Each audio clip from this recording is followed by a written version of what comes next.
మీరు చూడబోయే ఈ ప్రాపర్టీ గంగూర్ అండి. ఇది ధనికుల కాలేజీ బ్యాక్ సైడు అన్నీ ఇండివిడ్యువల్ హౌజులు కట్టి బాగా డెవలప్ అయిన ఏరియాలో ఉంటుందండి. ఇది ఈస్ట్ ఫేస్ ఫ్లాట్ అండి, నాన్ లేఅవుట్ ఫ్లాటు. ఇది 200 గజాలు, రెడీ టు కన్స్ట్రక్షన్ అండి.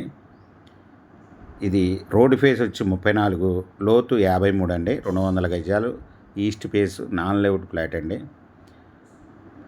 ఇది 1 స్క్వేర్ యార్డ్ వచ్చి 17,000 రూపాయలు చెప్తున్నారండి. Small negotiable. మీకు బ్యాంక్ లోన్ కూడా అవైలబుల్లో ఉంటుందండి. ఈ ప్రాపర్టీ వివరాలు డిస్క్రిప్షన్లో ఇవ్వడమైందండి. అది చూసి మీకు నచ్చినట్టయితే స్క్రీన్ మీద ఉన్న ఫోన్ నెంబర్కి కూడా కాల్ చేయగలరు. మీకు ఈ ప్రాపర్టీ నచ్చినట్టయితే సబ్స్క్రైబ్ చేసుకోండి, లైక్ చేయండి, షేర్ చేయండి.